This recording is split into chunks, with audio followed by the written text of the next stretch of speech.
أعوذ بالله من الشيطان الرجيم بسم الله الرحمن الرحيم وصلى الله وسلم وبارك على حبيبنا محمد وعلى آله وأصحابه أجمعين أما بعد فإن أصدق الكلام كلام الله عز وجل وخير الهدي هدي رسول الله صلى الله عليه وسلم وإن شر الأمور محدثاتها وكل محدثة بدعة وكل بدعة ضلالة وكل ضلالة في النار فيا رب أجرنا من النار بعفوك وأدخلنا الجنة برحمتك يا عزيز يا غفار. أيها الإخوة الكرام، لا نزال بفضل الله عز وجل نتحدث عن التوبة النصوح، وقلنا أن الإمام ابن القيم رحمه الله لما عرف التوبة النصوح قال هي الرجوع عن كل ما يكرهه الله ظاهرا وباطنا إلى كل ما يحبه الله ظاهرا وباطنا. Mes chers frères, toujours Inch'Allah Azza wa Jal, chaque vendredi, samedi, dimanche, on parle sur un sujet très important, le repentir sincère ou bien le repentir véridique. L'imam Ibn al-Qayyim, quand il nous a parlé du repentir sincère, il nous a dit le repentir sincère, c'est le fait de changer le cœur et changer le corps. Le fait de changer les péchés qu'on fait avec le cœur et les péchés qu'on fait avec le corps. Et on a commencé de parler sur les grands péchés qu'on fait avec les cœurs. On a parlé sur l'orgueil,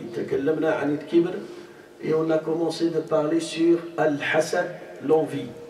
قلنا أن الحسد مشتق من الحسدل، والحسدل هي حشرة اسمها القراد. هذه الحشرة تقشر الجلد وتمص الدم. L'envie, dans la langue arabe, il ressemble, ça vient d'un insecte qui s'appelle al-qurad. C'est comme des punaises qui touchent la peau, qui grattent la peau et qui absorbent le sang. Aussi le hasad, quand il rentre dans le cœur, cette maladie, s'il rentre dans le cœur, qu'est-ce qu'il va faire? Il va détruire le cœur. Il va gratter le cœur et il va absorber tout le bien qui se trouve dans le cœur. Falidalik, on a parlé sur le danger de l'hasad. Aujourd'hui, on va continuer. Il faut savoir que le hasad, il peut être entre les frères, entre les sœurs et même entre la même famille. Al-hasad, ça ne veut pas dire qu'un étranger, il porte le hasad contre toi. Non, ça peut être entre les frères et sœurs du même famille. Falidalik, Allah Azza wa Jal, il nous a raconté une belle histoire d'un prophète qui était touché par ça. Alors, Qissat Yusuf, vous connaissez Qissat Yusuf? L'histoire de Yusuf, il commence par quoi? Il commence par un rêve. Yusuf alayhi salam, il a fait un rêve. Lamma ra'a hadihi al-ru'ya, qu'est-ce qui va se passer après ce rêve-là? Yusuf, un enfant, il va raconter à son père. Il va raconter son rêve à son père. Son père était un prophète. Yaqub alayhi salam, huwa nabi min al-anbiya, le fils de Ibrahim. Ibrahim, Ishaq wa Yaqub. C'est le petit-fils de Ibrahim et c'est un prophète. Alors Yaqub alayhi salam, il a compris l'interprétation de ce rêve. C'est lui qui va interpréter le rêve. Fassara hadihi al-ru'ya. Famada qala. Il a donné un conseil à son fils. Faqala lahu ya bunayya la taqsus ru'yaka ala ikhwatika fayakidu laka kayda. Il a donné un conseil à son fils, il lui a dit ne raconte pas ce rêve à tes frères. Subhanallah. C'est ses frères ou c'est pas ses frères? Mais normalement, quand tu vois quelque chose, un rêve, ou bien tu as envie de faire un projet, installer un projet, normalement les premiers qu'il faut prévenir, c'est tes proches. Pour obtenir un coup de main, ils vont t'aider, c'est vrai ou pas? Alors là on voit que Yusuf alayhi salam, son père, il lui dit écoute, fais attention, ne raconte pas ce rêve à tes frères. Fayakidu laka kayda, ils vont te faire du mal. Si tu racontes ce rêve-là, لماذا قال يعقوب هذا؟ قال العلماء parce que les frères de Youssouf, ils étaient plus grands que lui. وكانوا أيضا هم من عائلة الأنبياء. C'est une famille des prophètes. C'est une famille des prophètes. C'est des enfants d'un prophète. Les enfants d'un prophète, automatiquement, ils vont avoir une science plus que les autres. Une science plus que les autres. Ça veut dire, s'il a raconté cette histoire et ce rêve, ils vont savoir que Youssouf, il va devenir quelqu'un de très important dans l'avenir. Alors c'est pour cela, Jacob, il a dit, et eux, si ils ont interprété le rêve, ils vont savoir que Youssouf, dans l'avenir, il va devenir mieux que eux. Afdal minhum. Alors, ويعقوب عليه السلام يعرف حقيقة المعرفة خطر الحسد. Et le père Jacob, il sait le danger de l'envie s'il rentre dans le cœur. لأن الحسد قد يقتل صاحبه.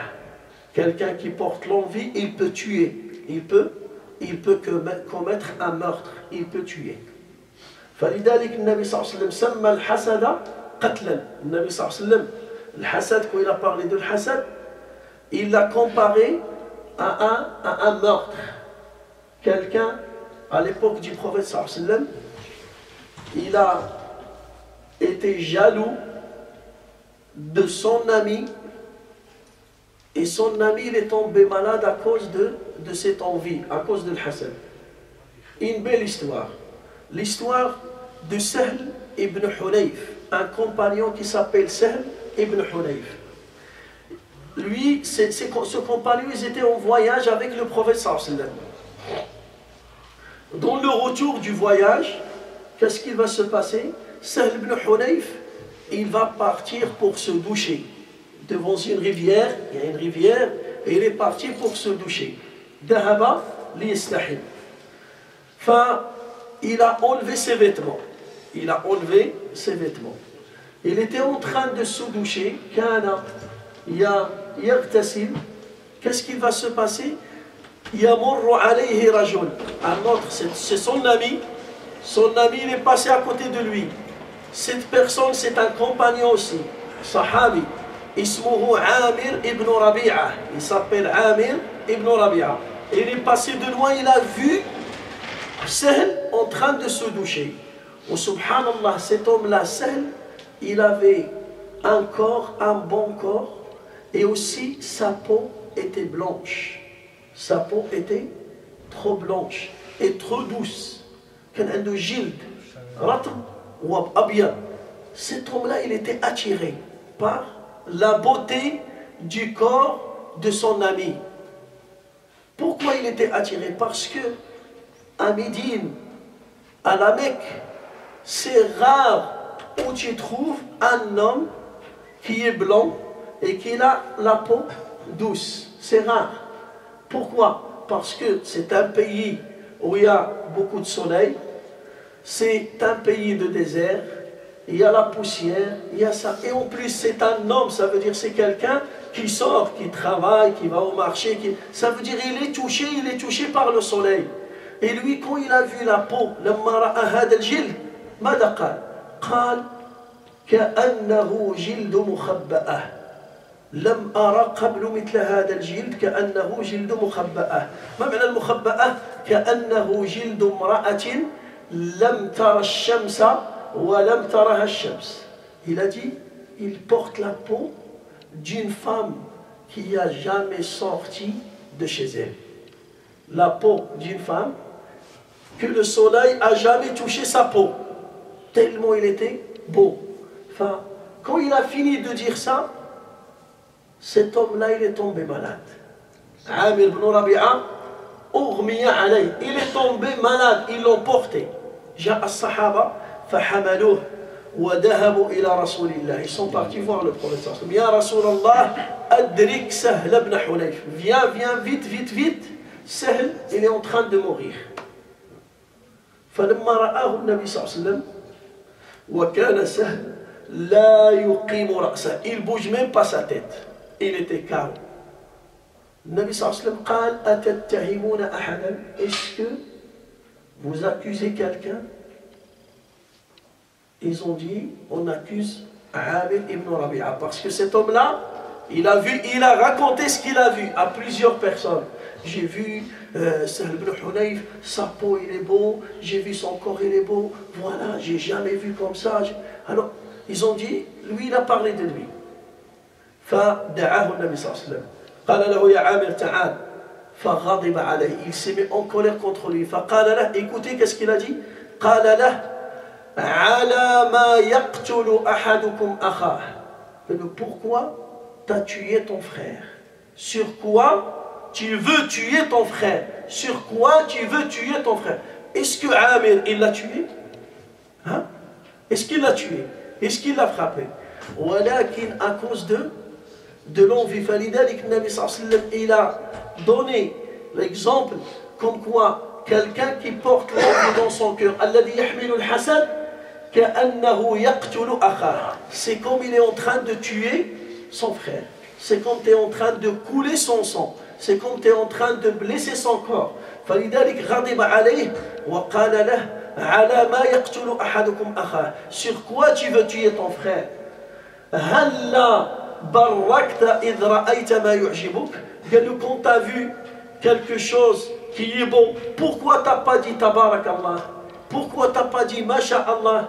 Pourquoi tu n'as pas dit ça? Quand tu vois quelque chose qui est beau et qui t'a attiré, alors il faut dire Tabarak Allah. Si tu dis Tabarak Allah, c'est bon. Tu as cassé le mal. Tu as enlevé le mal. Tu as mis cette personne en sécurité. ولكن هذا الرجل tellement il était attiré par la beauté, il a oublié. C'est pas il a fait exprès. Là on parle pas de quelqu'un qui a fait exprès. ولكن مع ذلك il y avait un mal qui s'est produit dans son cœur, et à cause de ça son ami il est tombé malade. فماذا فعل؟ فقال له النبي صلى الله عليه وسلم توضأ. أمره النبي صلى الله عليه وسلم. النبي صلى الله عليه وسلم lui a donné l'ordre de faire les ablutions. فغسل يديه وغسل وجهه وغسل فمه وغسل تحت إزاره. Il a lavé même ses parties intimes. Il a rassemblé هذا الماء, cette eau, il l'a rassemblé dans une bassine. فألقاه على هذا المريض. Il est parti voir Sahl. Il a jeté cette eau sur lui. فقام كأنما نشط من عقال. Il s'est levé. C'est comme un chameau qui était attaché et tu l'as détaché. C'est comme un chameau qui était attaché et tu l'as détaché. فقال كأن لم يكن به شيء. فلذلك سمى النبي صلى الله عليه وسلم الحسد قتل. Là, il l'a pas tué, mais le Nabi sallallahu alayhi wa sallam lui a dit sur quoi tu veux tuer ton frère. Regardez dans l'histoire de Youssouf, c'est le contraire. Dans l'histoire de Youssouf, ses frères ils étaient jaloux. Pourquoi? Parce que Youssouf, il était proche du papa, il était proche de Yaqub. Il avait un amour spécial avec Yaqub, une relation intime avec Yaqub alayhi salam. Qu'est-ce qu'ils ont dit quand ils se sont rassemblés?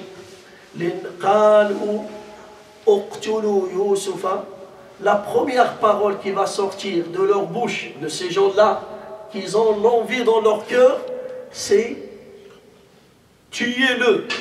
Premier mot qui va sortir.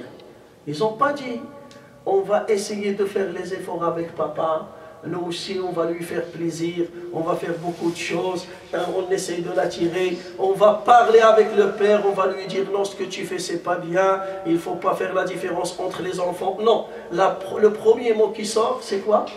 Uqtulu Youssouf, tuez-le directement, pour vous montrer le danger de cette maladie. كذلك عندنا قصة أخرى وقعت لابني آدم, les premiers enfants de Adam alayhi salam, Qabil wa Habil. Un, il a tué l'autre, à cause de quoi? À cause de l'hasad. Il l'a tué directement. Qabil, Allah Ta'ala يقول واتل عليهم نبأ ابني آدم بالحق إذ قربا قربانا فتقبل من أحدهما ولم يتقبل من الآخر. Qu'est-ce qui va se passer? Dieu, il va demander à ces deux personnes de donner une sadaqa pour Allah Azza wa Jal. Le premier, il a choisi le meilleur mouton, il était un berger de moutons. Et le deuxième était un agriculteur, et il a choisi le blé qui était touché par des insectes, et vraiment, il ne sert à rien. Tu peux ni le manger. Il a choisi la chose la moins chère, il l'a donné. Allah Ta'ala, il a accepté le mouton, et il a refusé le blé. Alors là, celui qui était refusé, son aumône, son sadaqa a été refusé, qu'est-ce qu'il a dit? À cause de l'envie, hasad akha, pourquoi Allah a accepté ton sadaqa, il a refusé ma sadaqa. Directement, le premier mot qui va sortir, qala la aqtulannak, je vais te tuer. Le premier mot, qala la aqtulannak, directement. فتقبل من أحدهما ولم يتقبل من الآخر قال لأقتلنك directement, je vais te tuer. Son frère, il va répondre قال إنما يتقبل الله من المتقين. Allah Ta'ala, il accepte les sadaqas des gens pieux. Si tu es pieux et tu essaies de nettoyer ton cœur et de choisir la meilleure chose pour donner à Dieu, Allah Ta'ala, il a essayé et après il lui dit La in basatta ilayya yadak li taqtulani ma ana bi basitin yadiya ilayka li aqtulak. Et si tu veux me tuer, moi je ne pourrai pas faire la même chose. Jamais je vais te tuer et jamais je vais penser à te tuer. Là, c'est des frères qui se parlent là. Et le premier mot qui est sorti de l'envieux, Had al-Mahsan, الذي son cœur rempli de hasad, قال لأقتلنك. Allah a accepté ton aumône, je vais te tuer. Et kadalik, les frères de Youssouf, le premier mot, Uqtulu. Et regardez, 11 personnes, 11 frères. Tout le monde, ils étaient d'accord sur le fait de tuer Youssouf. Uqtulu Youssoufa, aw itrahuhu ardan. Regardez le piège de Shaitan. Shaitan, il a poussé ces gens-là à commettre un meurtre parmi les grands péchés. Mais qu'est-ce qu'ils ont dit? Ils ont dit, et après, on va gagner l'amour de notre Père, écoute, et on va devenir des gens pieux, on va faire un repentir. Et ça, c'est un piège de Shaitan. Il te dit, fais le péché, et le repentir, la porte de repentir est ouverte. يقول لك اعصي الله عز وجل وباب التوبة مفتوح. باب التوبة مفتوح. Les portes de repentir, ils sont ouvertes devant toi.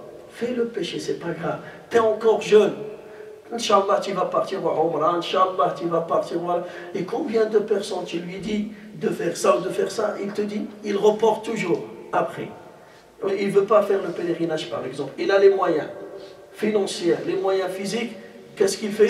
Il reporte. Et pourquoi? Je suis encore jeune. Ou bien il dit que je ne suis pas prêt encore. Pourquoi tu n'es pas prêt? Ça veut dire que je fais encore des péchés. Il croit, le pauvre, que s'il va au pèlerinage, il revient, il va devenir un ange. Tu es un être humain.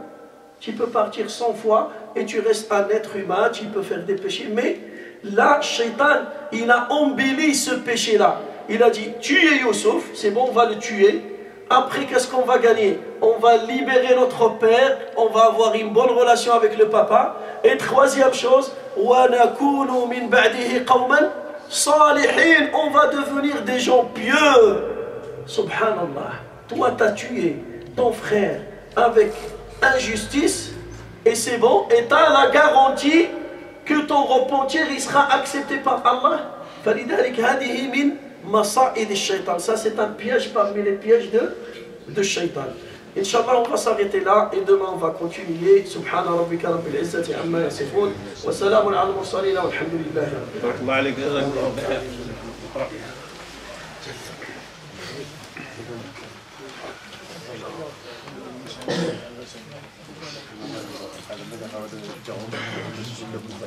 السلام عليكم. السلام عليكم.